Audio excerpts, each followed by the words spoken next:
જાઓ, નીચે જોવા બધું જોવા જાઓ. ખબર નહીં તો આ નવઘણ કૂવો જોવા જઈએ છીએ હવે અમે જુનાગઢનો. હમણાં તમને પણ અમે નવઘણ કૂવો બતાવ્યો. ચાલુ છે. સીતારામ બધાને જય શ્રી કૃષ્ણ, જય માતાજી. સીતારામ.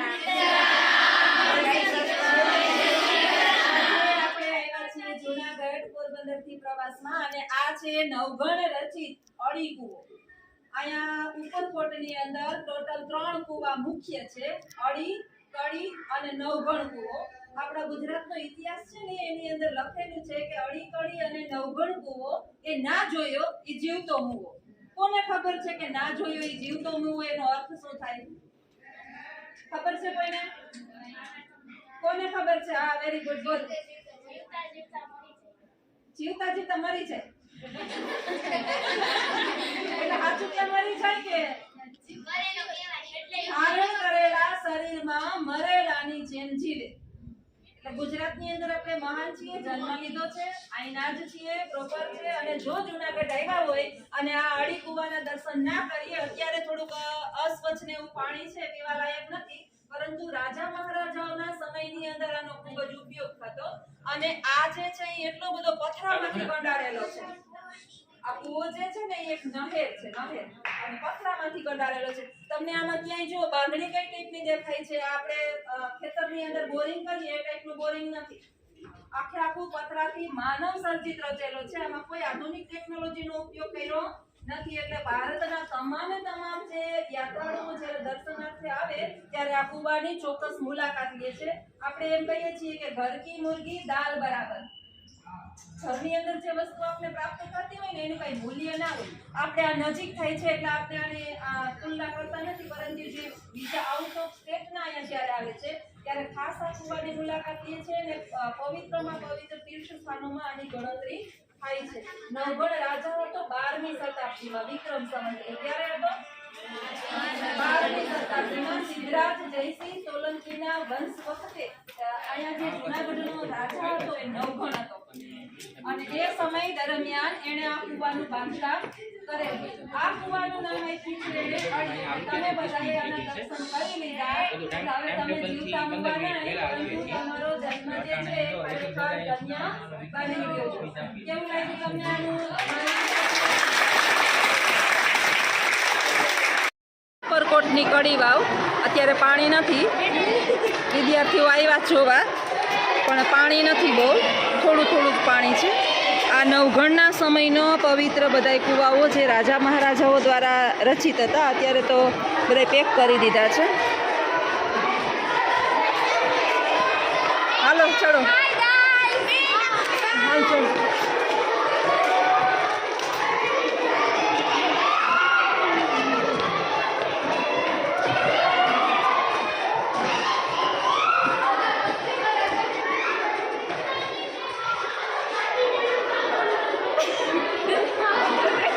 કડી વાવ છે અને કડી વાવની અંદર ફિરદોસ આવી છે પ્રવાસમાં મારી સાથે.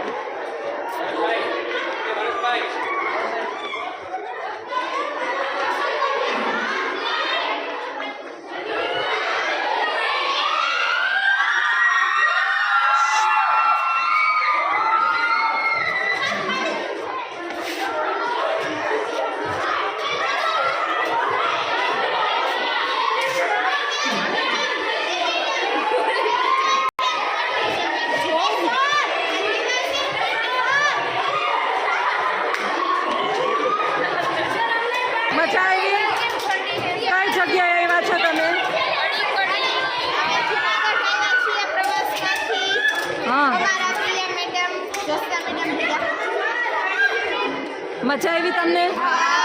અત્યારે તમે કઈ જગ્યાએ ઊભા છો? કડી વાવે. મેડમે હું હમણાં કીધું હતું તમને અડી કડીને? નવઘણ રાજા હતા એને બનાવેલું છે ને માણસોએ હાથે કોતરેલું છે. અને એની એક ગુજરાતની કહેવત છે કે અડી કડી નવઘણ કૂવો જેને ન જોયો એ જીવતો. Very good, very good. યાદ તો છે. જો વિદ્યાર્થીઓને આ રીતે ઇતિહાસના શિક્ષક ભણાવે તો વિદ્યાર્થીઓને બધાને યાદ રહી જાય. અડી કડીને જે ન જોયો એણે ભારતની અંદર વસતા તમામ લોકોએ અડી વાવ જોવાની, કડી વાવ જોવાની અને નવઘણ કૂવો જોવાનો. મસ્ત આની બાંધણી સરસ છે પગથિયા. મજા આવી બધાને?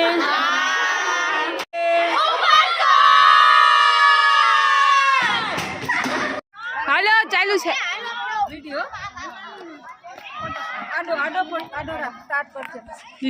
અડી કા વાવ જોઈ લીધી, કડી વાવ જોઈ લીધી. હવે જઈએ છે અમે નવઘણ કૂવો જોવા. કારણ કે અડી કડીને ના જોયો. ફોન આવે આ ઉપરકોટની અંદર બધા આવ્યા છે વરવાંગડા. હાલો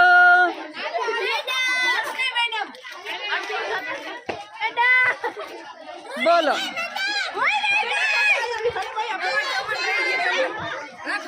હાલો આગળ હાલો.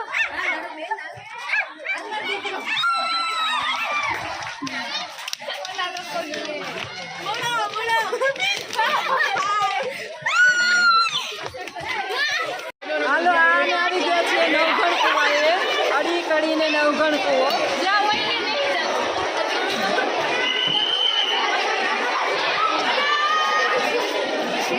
આજે અનેક પ્રવાસીયાર્થીઓ આવ્યા છે અહીંયા જોવા માટે.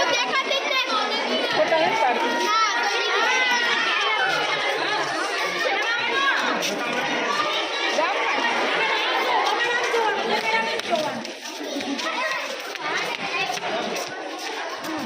કયો કૂવો છે આ? કોણે બંધાયો હતો? કોણે બંધાયો હતો?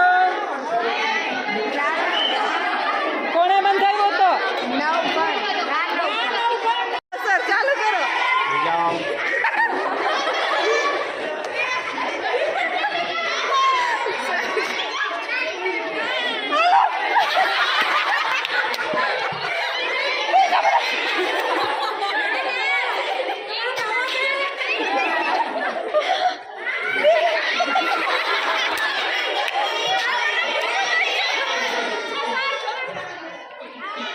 આ છે બાળકો નવઘણ કૂવો. નવઘણ રાજાએ વિક્રમ સંવતની 12મી શતાબ્દીમાં બંધાવેલો હતો. ક્યારે?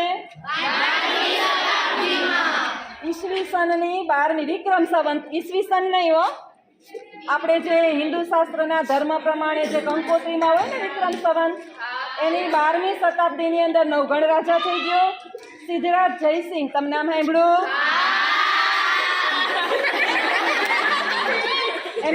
એનું નામ શું હતું ખરેખર? સિદ્ધરાજ જયસિંહ નું નામ શું હતું? 10મા વાળા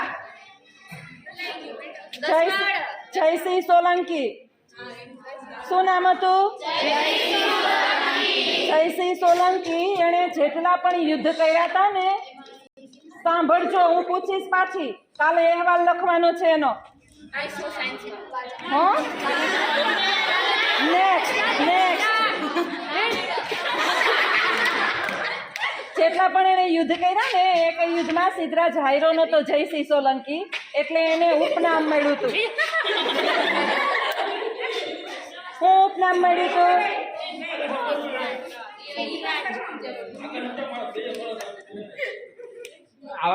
સાંભળો હવે બધાય. આપણે આ ઉપરકોટના, જુનાગઢની અંદર ઉપરકોટના નવઘણ કૂવામાં આવ્યા છીએ. પેલા આપણે કયો કૂવો જોયો? એના પછી નેક્સ્ટ હવે આ કયો કૂવો? વિક્રમ સંવતની 12મી શતાબ્દીમાં નવઘણ રાજાએ આ કૂવાનું બાંધકામ કરાવેલું. તમે દરેક જગ્યાએ નિહાળો તો અહીંયા કોઈ એવી કોઈ આધુનિક ટેકનોલોજીનો ક્યાંય તમને ઉપયોગ જોવા મળશે નહીં. તમારા અને મારા જેવા કારીગરો, એની હાથની બધી આ કરામત છે.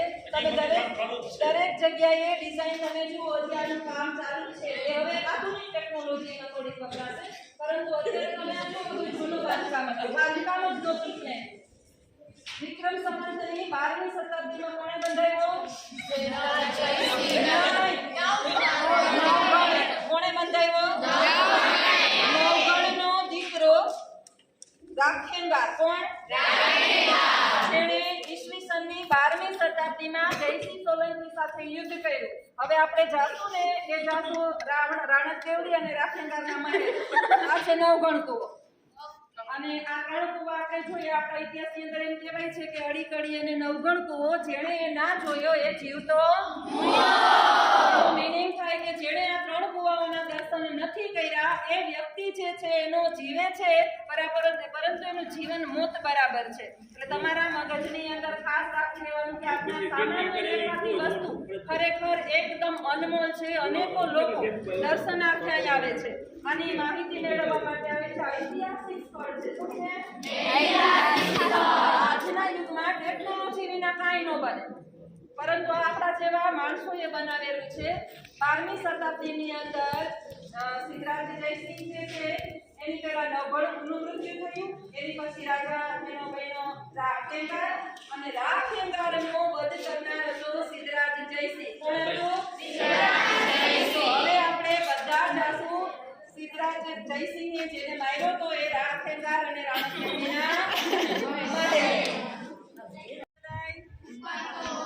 અત્યારે તમે બેઠા છો એ જગ્યા કઈ છે? ઉપરકોટનો રાણકદેવડી અને રાખેંગારનો વિક્રમ સંવતની 12મી શતાબ્દીની અંદર નવગણે પહેલા મહેલ બંધાવેલો. તમે નીચે જોયું હતું કે નવગણના કુળદેવી જે ખોડિયારમાં છે ત્યાં એની પ્રતિમા ને બધું બિરાજમાન છે. એને આ મહેલ બંધાવેલો. નવગણ જે છે એની માતાના ગર્ભની અંદર 9 વર્ષ રહ્યો હતો. કેટલા વર્ષ? 9 વર્ષ પછી જન્મેલો હોવાને કારણે એનું નામ શું પડ્યું? રાનો વંશજ હતો એટલે એને આગળ લાગે છે રા નવગણ. આહિર દેવાયત આલીદર અને બોલીદર ગામની અંદર દેવાયત આહિર હતો. એણે આ નવગણની પરવરિશ કરી. નવગણના પિતાનું જે છે એની આગળના જે રાજાઓ હતા એણે એને ખૂટ કરી નાખ્યું, મારી નાખ્યા હતા અને રાજ જે છે જતી લીધું હતું. ત્યાર પછી નાનકડા નવગણને પોતાના દીકરા ઉગાને સોંપી દીધો દેવાયતે અને નવગણને બચાવી દીધો. અને નવગણે પછી આ રાજ સત્તા સંભાળી, દુશ્મનોને હરાવ્યા અને આ કિલ્લાનું બાંધકામ કરાયું. એટલે આ મહેલ ક્યારે બંધાયેલો છે? વિક્રમ સંવતની 12મી શતાબ્દીમાં. અને તમે જે અત્યારે અહીંયા આપણે અંદર જે જોયું નિહાળ્યું અને જે આ જગ્યાએ બધે તમે નજર ફેરવી એ રાણકદેવડી અને રાખેંગારના મહેલ તરીકે હાલ ઓળખાય છે. 12મી શતાબ્દીની અંદર અણહિલપુર પાટણમાં સિદ્ધરાજ જયસિંહ છે હતો. સિદ્ધરાજ જયસિંહનું નામ જયસિંહ સોલંકી અને વારંવાર સફળતા મળવાને કારણે એને ઉપનામ શું મળ્યું? સિદ્ધરાજ જયસિંહ. 12મી શતાબ્દીની અંદર એણે યુદ્ધ કર્યું હતું અને યુદ્ધ કરવાનું કારણ બીજું કાંઈ નહોતું.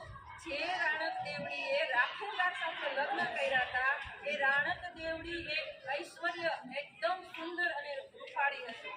પરિણામ સ્વરૂપ સિદ્ધરાજને પણ એની સાથે લગ્ન કરવા હતા.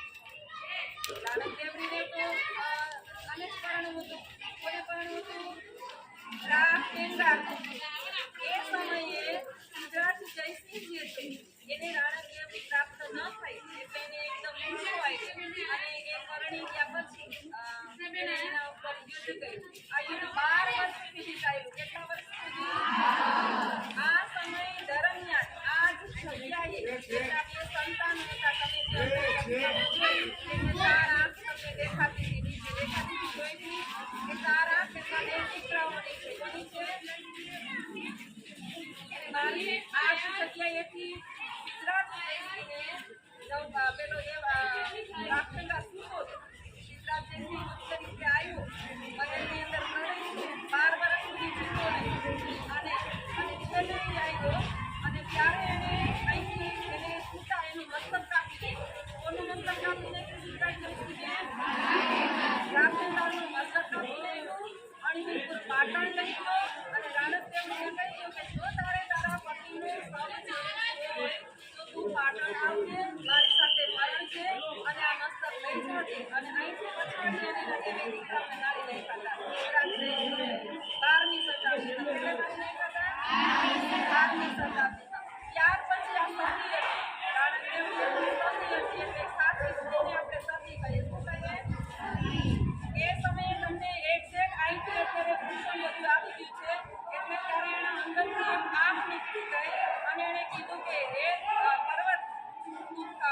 તેણીને ખાંડો ન થયો, મારા બે દીકરાઓનું ખૂન તારાથી જોવાયું, તારા દીકરાનું મસ્તક કાપીને લઈ ગયા. એટલે પર્વત જે છે એ અડવા માંડ્યો.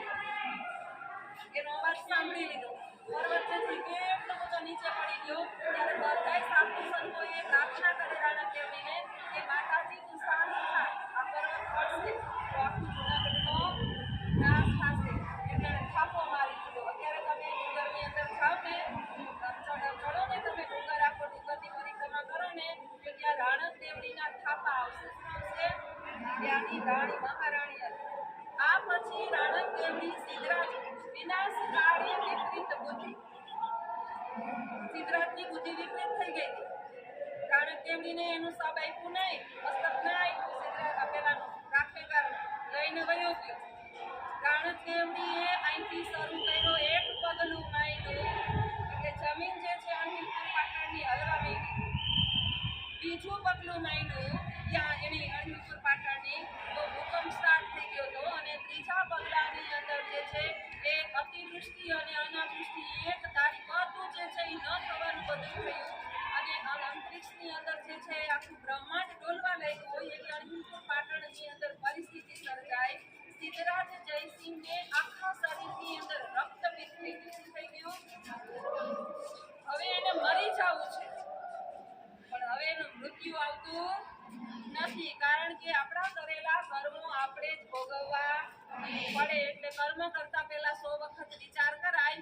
આ બોધ જે છે ને આપણે હજારો વર્ષો પહેલા આપણા ઋષિ મુનિઓએ આપ્યા, ભગવદ્ ગીતામાં ભગવાન શ્રી કૃષ્ણએ આપ્યો. અને આજે આપણે આ મહેલનો જે રાજા હતો ને એની જે પટરાણી હતી એ ખરેખર એક મહાન સતી હતી. અને એના શાપને કારણે સિદ્ધરાજનો વંશ નાશ પામ્યો. એ સમયથી સિદ્ધરાજ સોલંકી વંશનો સિદ્ધરાજ જે છે એ છેલ્લો રાજા. એણે શાપ આપી દીધો કે તારો આખો વંશ જે છે એ નાશ પામશે. અને અણહિલપુર પાટણ જે છે એ નાશ પામ્યું. અને આ ભૂમિ હજી તેમ નામ સલામત છે. નામ વયું ગયું. આજે કોઈ સિદ્ધરાજ જયસિંહની પૂજા કરતું નથી, એનું ક્યાંય વધારે ઓલું થતું નથી, પરંતુ આની મુલાકાતો લેવા